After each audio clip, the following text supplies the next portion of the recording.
नमस्कार दोस्तों, स्वागत है आपका हमारे इस यूट्यूब चैनल में।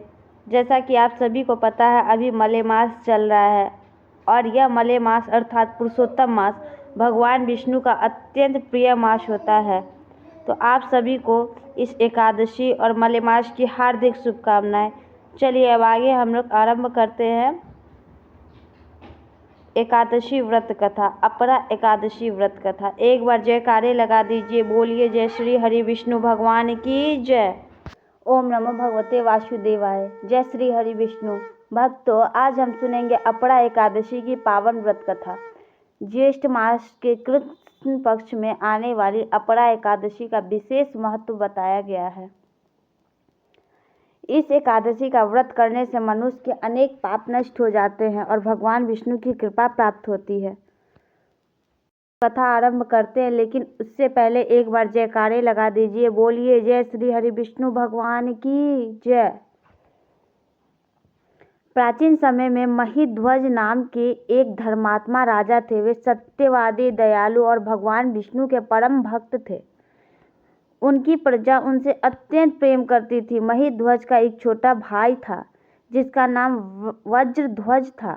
वह अत्यंत क्रूर, ईर्ष्यालु और अधर्मी स्वभाव का था। जब उसने देखा कि प्रजा महिध्वज का सम्मान करती है तो उसके मन में ईर्ष्या उत्पन्न हो गई। महिध्वज जीवित रहेगा तो मुझे कभी राज्य नहीं मिलेगा। धीरे धीरे इसकी ईर्ष्या इसके प्रति बढ़ती गई और वह अपने भाई को मारने के प्रति षड्यंत्र रच लिया।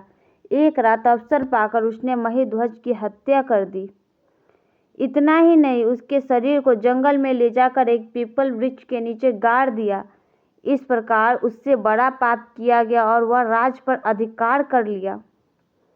उधर महिध्वज की अकाल मृत्यु के कारण उनकी आत्मा को शांति नहीं मिली।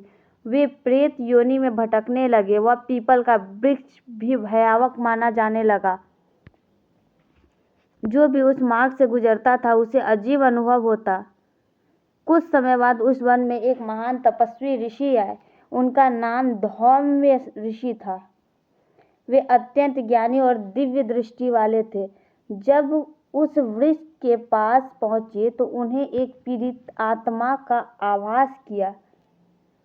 ऋषि ने ध्यान लगाया और अपने तपोबल से पूरी घटना जान ली। उन्हें पता चला कि यह प्रेत कोई साधारण आत्मा नहीं बल्कि धर्मात्मा राजा महिध्वज है, जिनकी हत्या उनके भाई ने छलपूर्वक कर दी थी। कि आत्मा ने ऋषि के सामने प्रकट होकर कहा, हे मुनिवर, मैं अत्यंत कष्ट में हूँ, कृपया मुझे इस प्रेत योनि से मुक्ति दिलाइए। धौम्य ऋषि को उस पर दया आ गई। उन्होंने कहा, हे राजन, चिंता मत करो, मैं तुम्हें मुक्ति दिलाने का उपाय करता हूँ। उस समय ज्येष्ठ मास के कृष्ण पक्ष की अपरा एकादशी निकट थी। ऋषि ने विधि पूर्वक अपरा एकादशी का व्रत किया। उन्होंने भगवान विष्णु की अर्चना पूजा की, मंत्र जाप किया और रात्रि का जागरण किया। द्वादशी के दिन उन्होंने व्रत का पारण किया और उस व्रत का संपूर्ण पुण्य राजा महिध्वज की आत्मा को समर्पित कर दिया गया। जैसे ही अपरा एकादशी का पुण्य राजा को प्राप्त हुआ, उनकी प्रेत योनि समाप्त हो गई। उन्हें दिव्य शरीर प्राप्त हुआ और वे भगवान विष्णु के धाम को चले गए।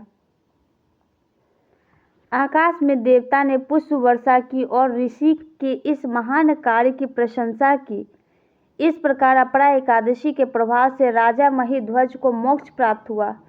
भगवान श्री कृष्ण ने धर्मराज युधिष्ठिर से कहा कि जो मनुष्य श्रद्धा और भक्ति से अपरा एकादशी का व्रत करता अथवा सुनता है या फिर सुनाता है, उसके अनेक जन्मों के पाप नष्ट हो जाते हैं, उन्हें यश, पुण्य और अंत में मोक्ष की प्राप्ति होती है।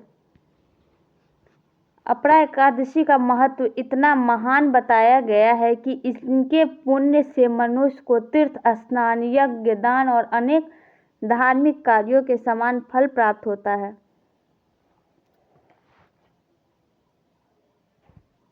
इस व्रत में प्रातः स्नान करके भगवान विष्णु का पूजन करना चाहिए।